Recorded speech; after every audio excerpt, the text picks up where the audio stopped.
Safari is an annual event organised by the Royal Newcastle Aero Club. It gives small plane pilots a chance to fly over unfamiliar territory.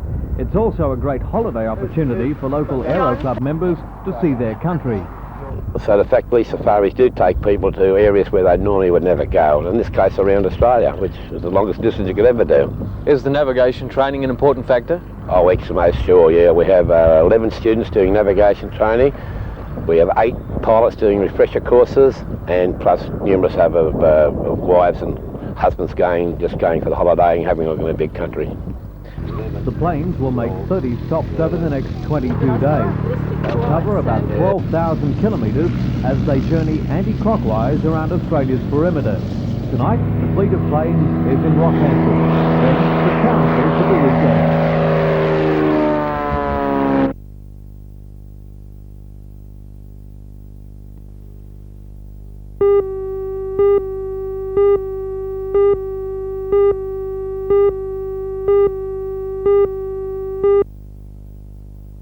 Of the score bullion In all casserole, three divisions of the series, only a handful of points separate the top contenders. In the score of bullion dealer solo series, defending champion Chris Watson holds the narrow lead from the young Walton rider Paul Casper. Both Watson and Casper figured in a World Champion Queensland title recently, but took officials minutes to give that title to Watson. Michael Stormont and Kevin Curtain are close enough to take the title as well. In the NIV Travel sidecar section, 3 local pairings are set to fight it out. Defending champions Mark Eaton and Alf Osborne head the points tally from Cessnock's Grant Bond and Vic Gavenlock, and Raymond Terrace's Jeff Lawrence and Darryl Hall. In the Coca-Cola restricted class event, the same applies, with many a youngster in with a chance to grab glory.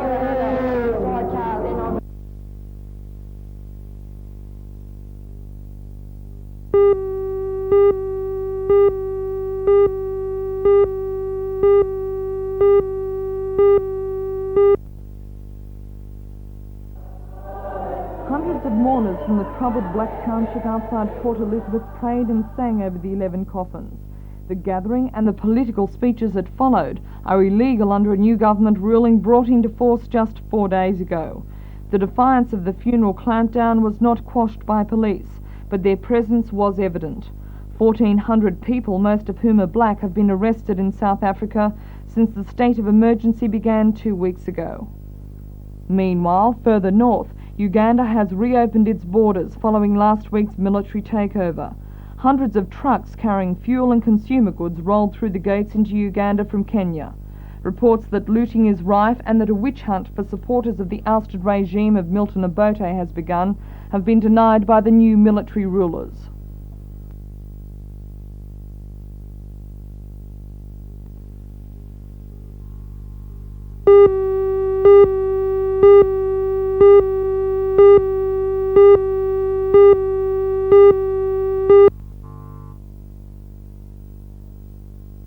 Don't have anything that would indicate, on final approach that there could be these wind shears out on that, and then you're getting some real strong downdrafts.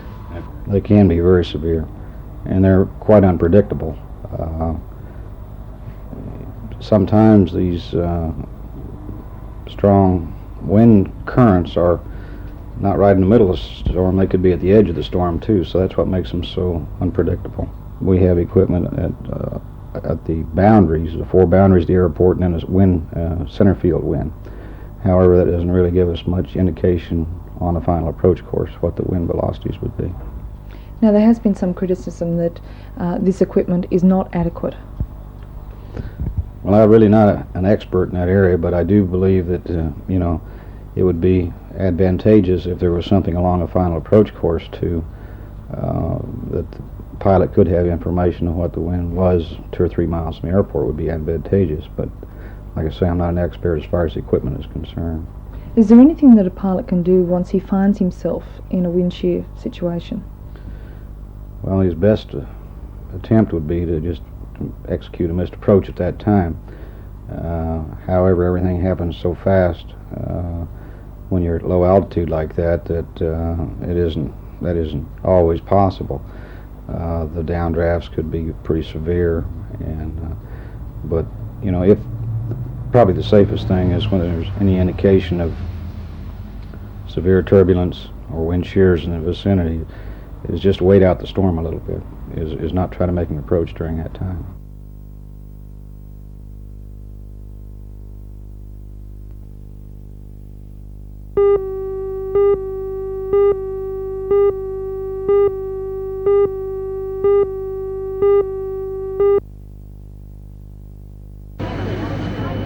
Students from St Mary's Central School in Wellington, New Dubbo, arrived at the police station and We're going inside now. You'll all like to follow me. The 16-year-old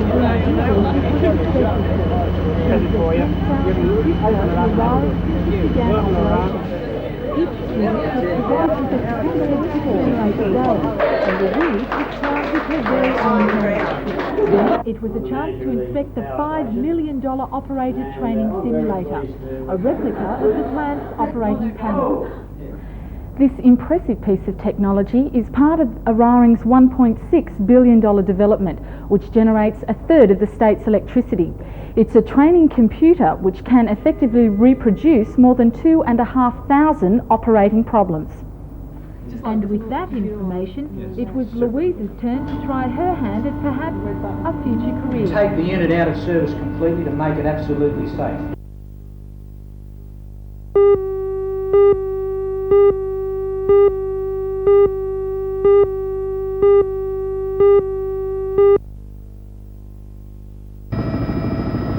The washery has never operated since it was completed in May this year.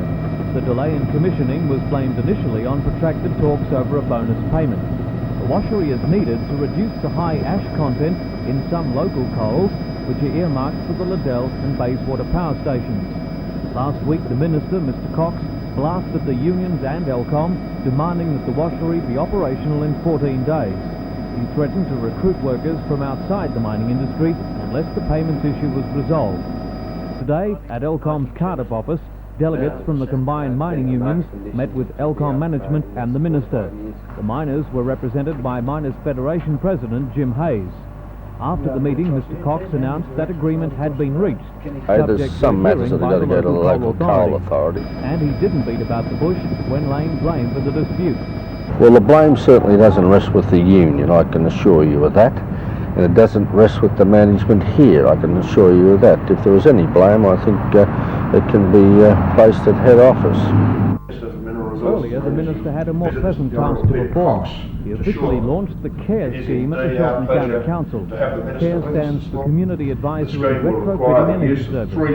The idea is that Shorten County Council advisors will be available to undertake studies of low-income houses with high power bills, and then offer financial assistance in energy-saving improvements to the value of $250. To be eligible, householders must have an annual energy bill of more than $500, or a pensioner health card, or have been unemployed for more than 3 months. The advisors will visit homes in targeted areas by invitation and appointment only. Examples of repair work include those for hot water taps, insulation, or repairs for fitting windows and doors.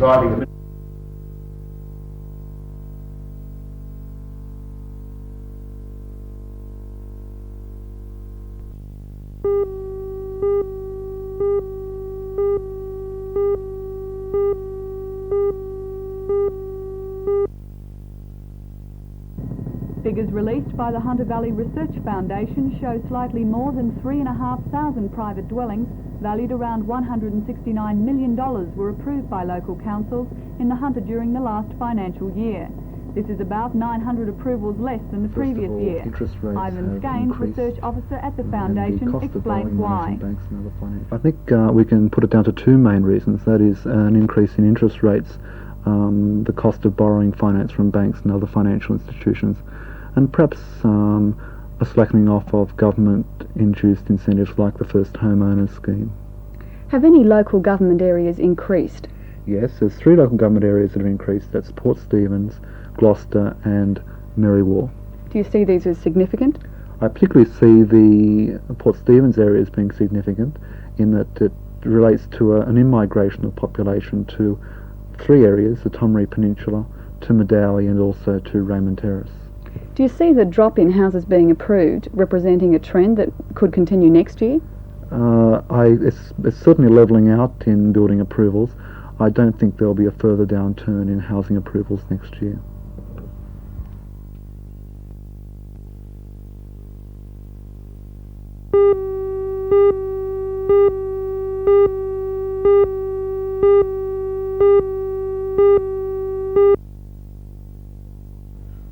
The news that Round Rock, Texas wishes to have Lake Macquarie as its sister city in Australia was passed on today by a group of Americans from a neighbouring city who are presently in Newcastle.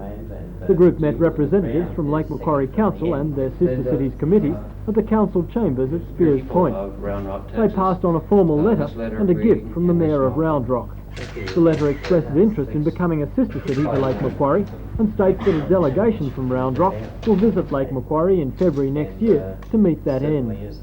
Lake Macquarie has already established a sister city relationship with the Philippines tourist city of San Pablo, and there has recently been an expression of interest from the Japanese city of Hakodate. The chairman of the Lake Macquarie Sister Cities Committee, Alderman Brown, says they'll be recommending to Council that they accept Round Rock's offer and sees many benefits from such a move.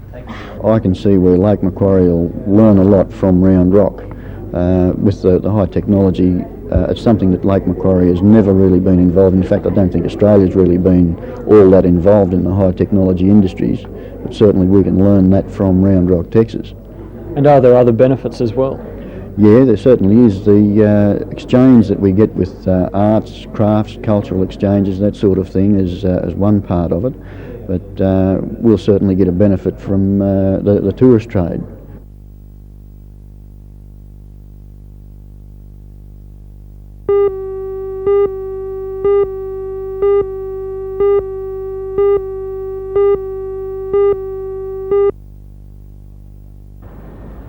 The Hunter Valley Coal Chain Council was formed in June. Its charter is to improve the operation of the coal chain from mine face to ship. Today the council completed a 2-day tour of inspection by visiting the Port Waratah coal loader. The council consists of trade union, government and employer representatives. While each member is familiar with his own territory, the inspection is aimed at creating a common understanding of the coal chain's wider aspects. Chairman of the Coal Chain Council, the first of its kind in Australia, is Jack Wilcox. He's also chairman of the Joint Coal Board. The problems that we've had, there are three potential sources. The union's one of them, of course, but the actions by companies can equally cause problems, and so can legislation by government if it's not talked through. I think the major problem in many of the industrial disputes that we've had has been a lack of communication and quite often a misunderstanding of exactly what the problem is. We believe that having a group like this that represents every key element in the coal chain to discuss the issues, just by crystallising the problem and understanding the problem, half of them will go away.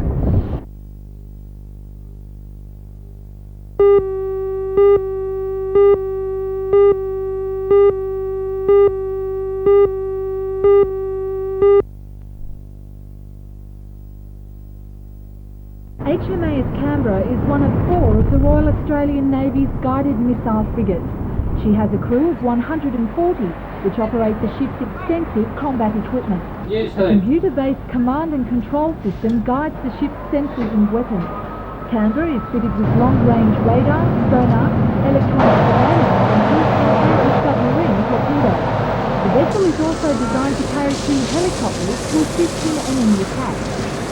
Canberra's main role is to keep the world's sea lanes open and to provide protection for both military and merchant convoys. To do this, she's been fully equipped and designed to counter possible threats by sea and air missiles, submarines and enemy warships. So how does it feel to be a crew member on board a ship which plays such a major role in the Naval Task Force? I feel quite secure. This ship has a capacity to cope with any sort of threat, air, surface or subsurface, quite adequately. According to Michael, the life of a sailor is one of long hours at sea and time away from family and friends. But it's a life he wouldn't give up. I enjoy it. It wouldn't appeal to everybody, but it appeals to a lot of people, yeah.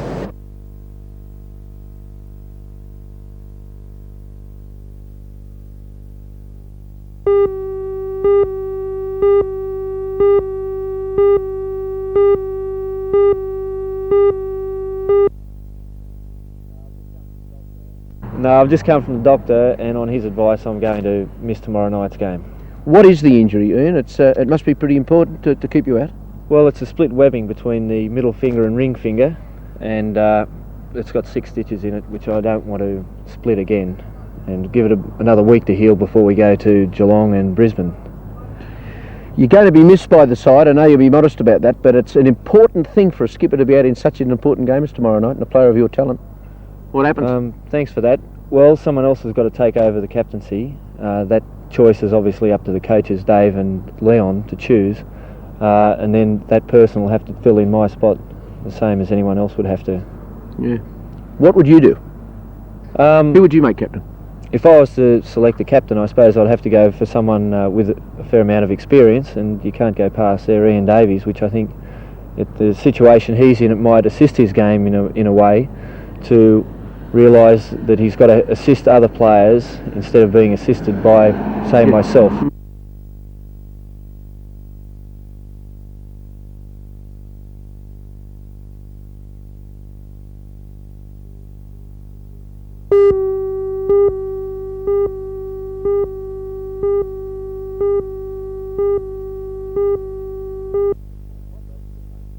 Well, what basically makes a Group A car is that the engines are a little bit more standard than what we used to have in our rally classes in Australia before.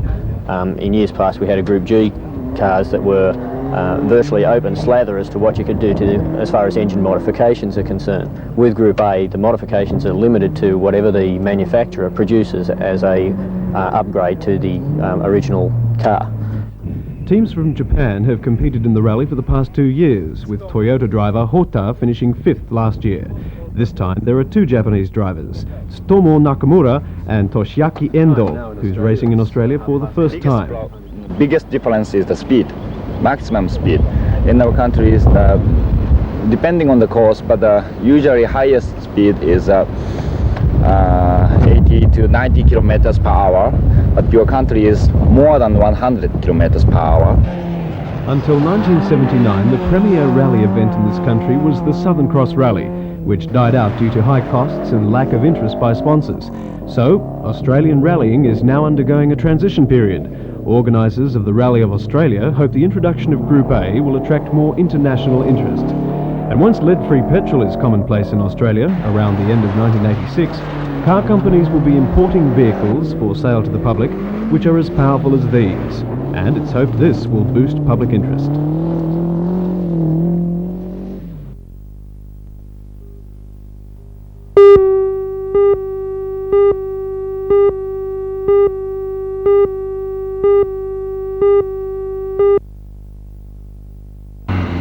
There is little doubt the 2GO Rally is Australia's toughest and most technical event.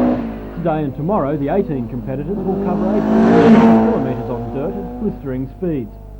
Average speed is around 100 kilometres an hour, with most cars topping the 160 km mark on fast stretches. The rally kicked off at August this morning, and when rallying finishes today at 2:30 in the morning, the drivers will have blasted their way over most of the major dirt roads from the Torres to Harbour. By mid-afternoon, the cars were charged to the village lane of Torres near Bulla Dealer. Several cars are showing signs of depression, with the Alpha of one of the road favourites, their military car, already linked to the public. The real tests are expected to come tonight and tomorrow, when the drivers begin to cut loose and go for broke. Tomorrow's rallying takes in the dirt around Coffs Harbour, and the winner of this gruelling event won't be known until the early hours of Monday morning, when the event is over for another year.